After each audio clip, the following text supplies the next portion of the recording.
कहानी की शुरुआत होती है एक बेहद खूबसूरत, शांत और ईमानदार लोगों से भरे गांव से। उसी गांव में रहते थे दो छोटे मासूम बच्चे, राय स्टार और ज्ञान भाई। इन दोनों का बचपन आसान नहीं था। किस्मत ने इनके साथ बेरहमी दिखाई थी, क्योंकि इनके माता पिता इन्हें छोड़कर हमेशा के लिए चले गए थे। अब इनका जीवन था सड़कों पर जूते साफ करना, और वही मेहनत इनका पेट पालती थी। एक दिन एक चमचमाती लग्जरी कार उनकी छोटी सी दुकान के सामने आकर रुकती है। तभी उस गाड़ी से उतरता है एक घमंडी और अमीर आदमी, हर्ष। वह अकड़ते हुए ज्ञान भाई से कहता है, ए छोकरा, चल मेरा जूता साफ कर। ज्ञान बिना कुछ कहे झुककर जूता साफ करने लगता है, लेकिन गलती से कीचड़ उसके महंगे कपड़ों पर लग जाता है। हर्ष गुस्से से लाल होकर एक जोरदार थप्पड़ मारता है। साले गरीब, पता है ये कपड़े कितने महंगे हैं? वह चला जाता है। ज्ञान भाई दर्द भरी आवाज में कहता है, भाई एक दिन हम इतने अमीर बनेंगे कि ये लोग हमसे नौकरी मांगेंगे, और उस दिन हम इन्हें उनकी औकात याद दिलाएंगे। 20 साल बाद एक नया आधुनिक गांव, जहां एक राजमहल जैसा घर खड़ा है। उस महल के मालिक कोई और नहीं, वही दो दोस्त राय स्टार और ज्ञान भाई हैं। अब वे शहर के सबसे बड़े बिजनेसमैन बन चुके हैं। पूरा गांव उनकी इज्जत करता है। हर बड़ा फैसला उनकी सलाह से होता है। एक दिन महल के बाहर आकर रुकती है एक पुरानी और जर्जर कार। उसमें से उतरता है हर्ष और उसे काम चाहिए। वो हाथ जोड़कर कहता है, एक जरूरी काम है जो सिर्फ आप कर सकते हैं। राय स्टार शांति से कहता है, काम मैं कर दूंगा, लेकिन एक शर्त है।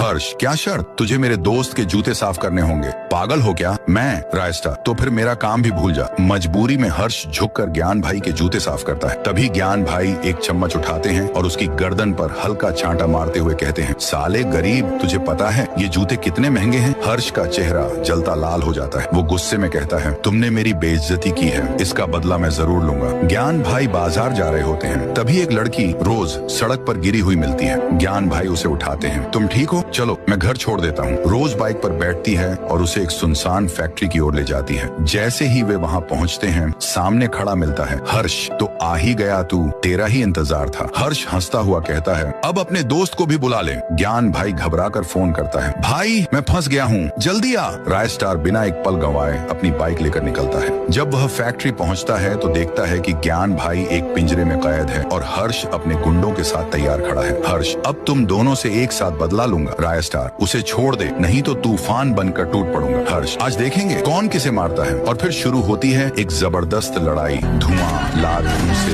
गोलियां, अंत में धुआं छंटता है। हर्ष अपने आदमियों के साथ जमीन पर गिरा होता है। राय स्टार और ज्ञान भाई शेरों की तरह खड़े होते हैं।